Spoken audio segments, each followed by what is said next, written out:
On prend à présent la direction des États-Unis. On retrouve comme chaque après-midi en duplex depuis New York Grégory Volokin. Bonjour Grégory.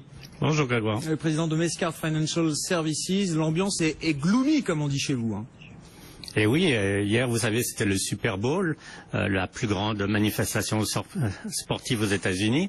Et il y a une statistique qui est vraiment très intéressante. Quand un club qui vient de l'American Football Conference gagne, on a un bear market. Et quand c'est un club qui vient de la National Football Conference gagne, on a un bull market. Alors malheureusement, c'est les Broncos qui ont gagné de l'American Football Conference, mais cette statistique, il faut dire, elle marche 81% des fois. Et c'est ça qui fait peur, c'est-à-dire qu'on voit vraiment aucune corrélation fondamentale entre la victoire du Super Bowl et les marchés, mais n'empêche, ça marche.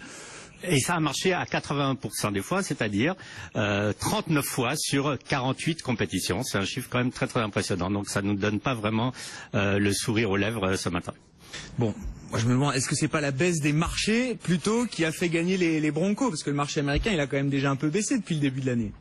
Alors c'est possible parce que vous savez que tous les joueurs de football aux États-Unis sont des multimillionnaires, donc peut-être qu'une des deux équipes a pris des pertes en bourse un peu plus importantes que l'autre. Mais non, je crois surtout en fait c'est peut-être même un symbole. Les Broncos ont gagné grâce à leur défense, donc vous voyez, on est vraiment dans le symbole du marché. Il faut être défensif en ce moment. Oui, effectivement, bon, très beau symbole. 24-10, je crois, c'était la victoire des Broncos de Denver face aux Panthers. C'était la nuit dernière. Grégory, on vous retrouvera pour parler du marché après l'ouverture de Wall Street, qui est attendue dans le rouge, tout comme nos marchés européens. On recule de plus de 2% sur le CAC 40. Business, Intégral Bourse, premier quart d'heure de cotation à New York.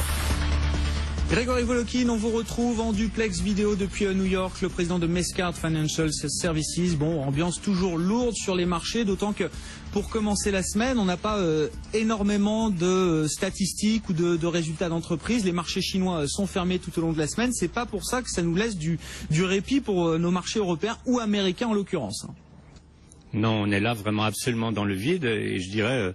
On dit toujours que le marché américain est un marché leader, mais peut-être qu'aujourd'hui il n'était pas tellement leader, qu'il a un peu regardé, par exemple, la correction qui continue dans le secteur financier en Europe, puisque, comme vous le disiez, les banques baissent et que aujourd'hui je regardais des Citigroup, des JP Morgan, des Goldman Sachs, elles aussi en baisse de 4 ou 5%, sans raison apparente, puisqu'en fait on peut pas dire que c'est des titres chers. En ce moment, ils se vendent à moins que la moitié de leur book value.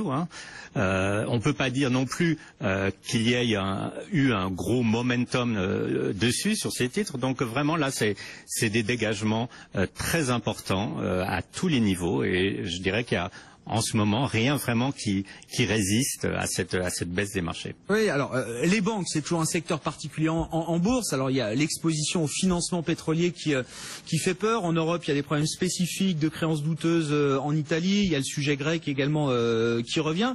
Mais alors on voit aussi là ce qu'on appelle les FANG, Facebook, Amazon, Netflix, Google, qui sont en train de se faire un peu broyer aussi. Alors là, Facebook, c'est moins 4%, Amazon, moins 3%, Google qui recule de 2%. Ça, ce sont les valeurs de fonds de portefeuille des gérants américains, pourtant, Grégory.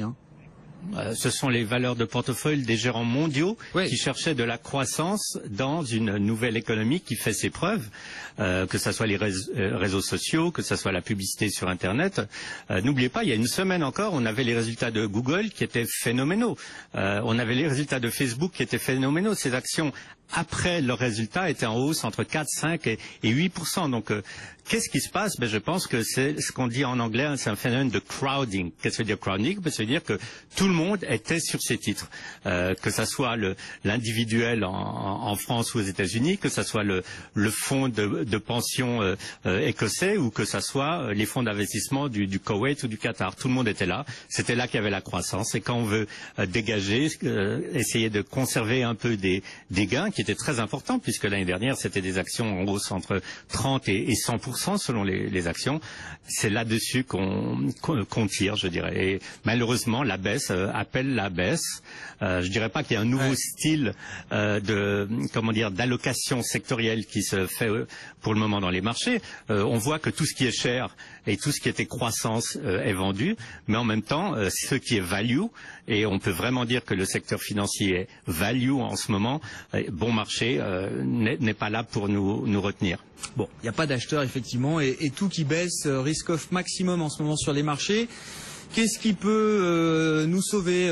Janet Yellen qui parle cette semaine devant le Congrès, devant la Chambre des représentants mercredi pour son audition traditionnelle. Grégory, est-ce que ça peut être un game changer, comme on dit, être un élément déclencheur ou quelque chose qui changerait la tendance là?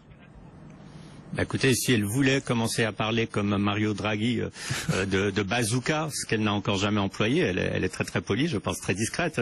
Pourquoi pas? Mais on a de la peine à imaginer Janet Yellen venir maintenant au secours des marchés.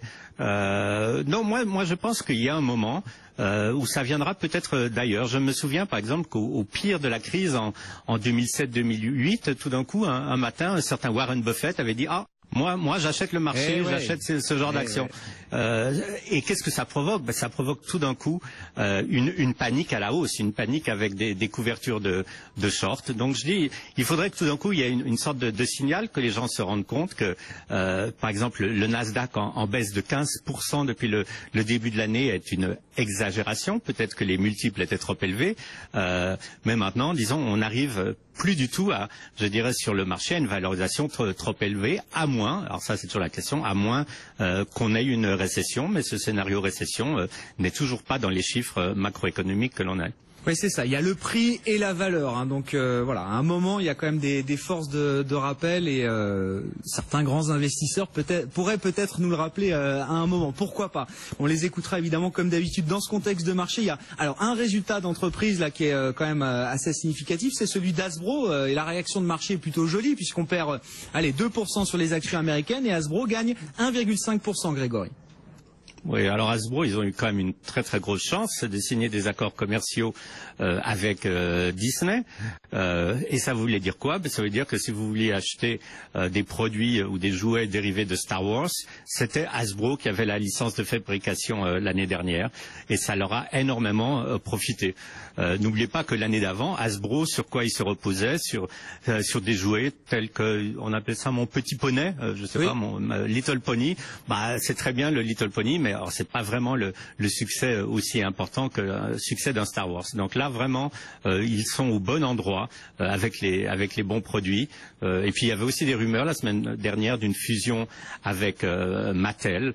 Je dirais pas que ça va se faire, mais les jouets en tout cas aujourd'hui semblent être un petit refuge dans une marée de chiffres rouges. Et ça fait partie des segments de consommation effectivement qui tiennent avec des blockbusters notamment autour de Star Wars. Le titre Hasbro qui gagne 1,5% cet après-midi. On a toujours beaucoup d'interrogations sur l'avenir de Yahoo également. Grégory, l'opérateur télécom américain Verizon confirme qu'il est intéressé. Oui, ça n'a pas l'air d'impressionner les investisseurs. Mais pour Verizon, quel est l'intérêt? L'intérêt, c'est que Verizon avait acheté AOL, il ne faut pas l'oublier, pour 4 milliards de dollars. Et ça permettrait vraiment là à Verizon de se positionné comme un concurrent direct à un Google, à un Facebook, etc. Alors on en est loin. Par contre, puisque le titre baisse de plus en plus, pourquoi pas? Ce qui est assez intéressant à nommer, en fait, c'est que ce fameux Verizon, c'est la meilleure performance en bourse aux États-Unis depuis le début de l'année. Les gens vont vers Verizon parce que c'est à la fois des cash flows importants, un rendement de 5%, une bonne visibilité. Donc quand c'est les télécoms qui tiennent le mieux, on peut se poser les questions vraiment vis-à-vis d'avoir trouvé un bon relais de croissance sur les marchés. Oui, très défensif comme secteur. Effectivement, c'est un peu la même histoire en Europe. Ça fait partie des secteurs qui surperforment les marchés depuis le début de l'année. Les cash flows, la visibilité, le dividende également. Enfin, des éléments rassurants pour des investisseurs qui ont besoin d'être rassurés. Merci beaucoup Grégory. Grégory Volokin, le président de Mescard Financial Services à New York, chaque après-midi avec nous pour commenter ce qui fait l'actualité à Wall Street.